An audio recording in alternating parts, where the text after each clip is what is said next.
My For You page has been absolutely full of people talking about fat acceptance, and it makes me super happy, especially to see a lot of straight-sized people also jumping in and coming to our defense as we're trying to dismantle fat phobia on this app.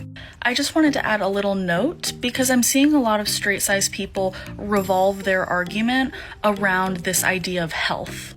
And they're saying body size and weight don't give you the full picture of someone's health because there can be unhealthy thin people and healthy fat people. And that's true.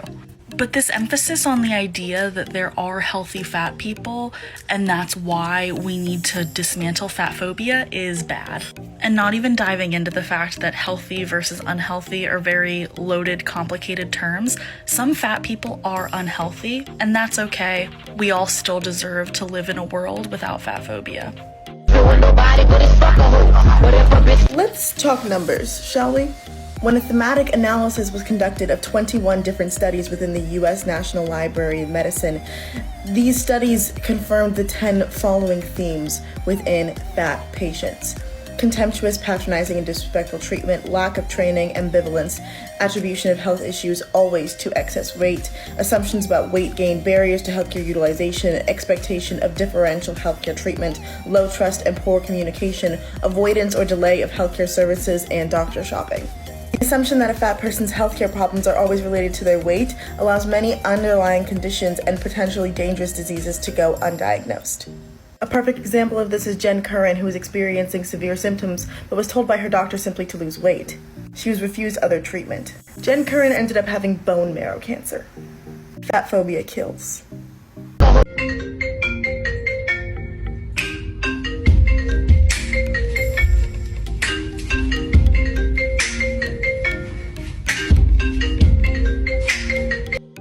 I'm a bitch, I'm a boss. I'm a bitch and a boss, I'ma shine like glass. I'm a bitch, I'm a boss. I'm a bitch and a boss, I'ma shine like glass. I'm a bitch, I'm a boss. I'm a bitch and a boss, I'ma shine like glass.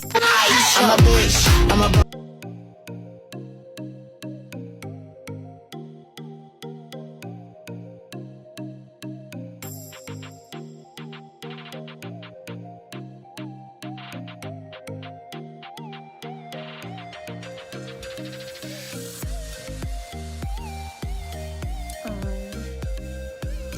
You thought you did something there?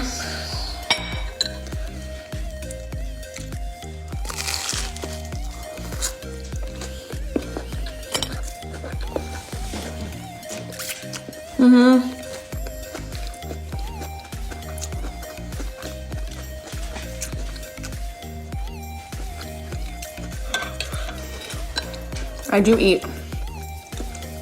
I don't call other women fat on the internet, so it's real rich coming from no actual profile picture, no videos profile.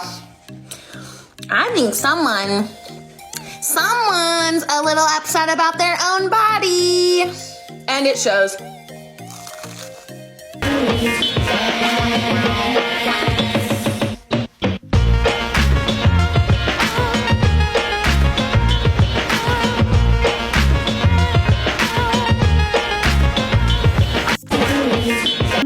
I've noticed a lot when I talk about being fat is that then people love to chime in with something that they think is a compliment, but it's not actually, and that is, oh, but you're so beautiful. And nowhere in the conversation when I'm talking about me being fat do I insinuate that I don't think that I'm beautiful. Like, come on.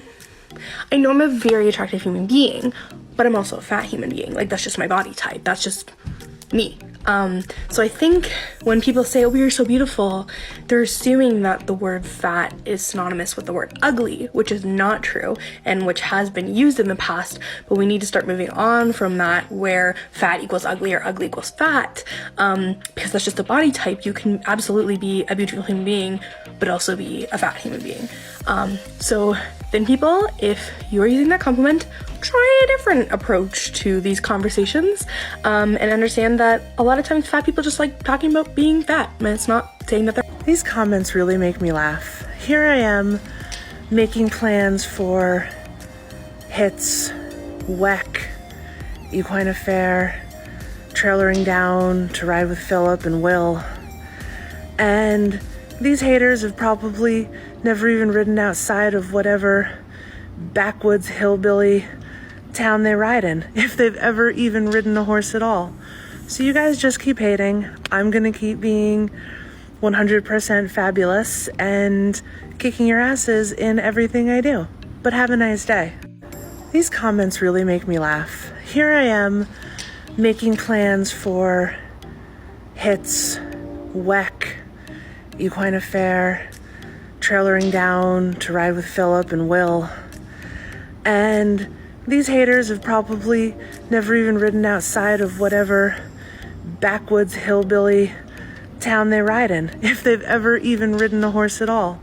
So you guys just keep hating. I'm gonna keep being 100% fabulous and kicking your asses in everything I do. But have a nice day. If you're a weirdo and dip your fries in ranch, you're gonna be shook. You're not gonna believe what I found, and you got me messed up if you actually think I'm gonna use this for chocolate. Cause no, I literally had to put so much ranch, but also why is it so satisfying going up the tube? It started working and now I can die happy knowing that this exists. Tag a friend who dips everything in ranch. 60 years, study after study has shown us the same thing. Among people who pursue intentional weight loss, 95 to 98% of them will regain the weight that they lost within 2 to 5 years. 2/3 of those people will regain more weight than they lost in the first place. Significant, sustainable weight loss is not possible for the majority of the population. Many people who pursue intentional weight loss end up developing what's called chronic weight dissatisfaction or weight cycling. It's most commonly known as yo-yo dieting, and it's when you gain and lose weight repeatedly. The science shows us that weight cycling poses a much larger risk to health than just staying fat. Imagine that. I'm fat, and I have this radical idea that I'm allowed to exist, and not just to exist, to thrive, to make the world more wonderful because I was in it and because I knew my value. I'm not going to comment on your weight loss. I'm not going to comment on your weight gain. Your weight fluctuations in every iteration are deeply human, terrifically ordinary, and absolutely devoid of moral implication whatsoever. I'm not going to comment on your weight loss. I'm not going to comment on your weight. People have such a funny concept of how size and weight works. I remember I asked a skinny person once, how much do you think I weigh? And they're like, 200? Like, Bessie, I'm 300. Probably more. I haven't weighed myself since quarantine. Which is beside the point. Your weight and size literally don't matter at all. But then, like, they'll be like, oh yeah, I have clothes you can borrow. Size large. It's a t-shirt. They're like, oh, it's pretty big on me. It'll probably fit you. Size large. Belly shirt. Crop top. Crop top. Bless their little noodle hearts, though. They have their heart and mind in the right place. But damn, do they have no perception of weight and size. It is literally insane. Then people have such a funny... If I'm being completely honest, if you look at me right now and you don't think this is hot AF, that sounds like your problem. Baby, it's the vibe for me. It's the vibe for me. Do you see her out there bobbing freely?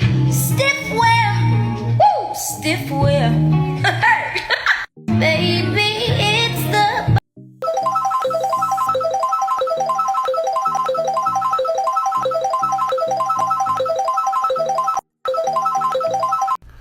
All I want is a chubby girl with tattoos that likes to get weird, eat tacos, and be called pretty. Is that too much to ask for?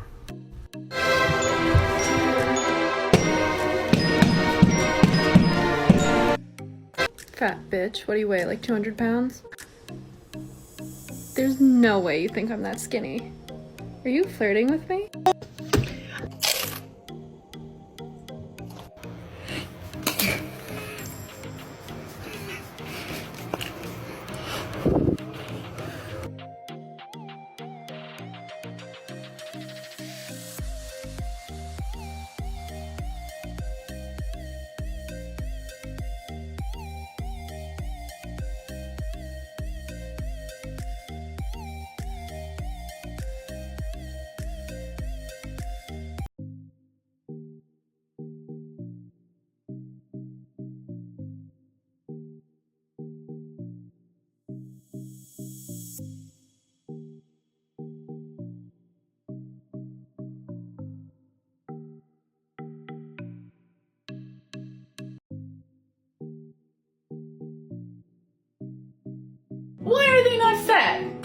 of the internet where we look at casting choices in Broadway musicals and ask the question, why are they not fat? Why are they not fat?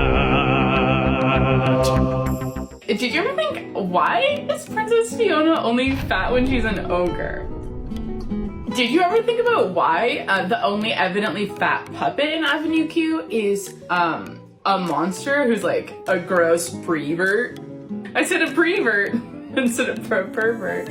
Or, you know how Henry VIII is like famously fat? How come the cast of Six isn't? Is it unreasonable to think that a fat man might be attracted to a fat woman?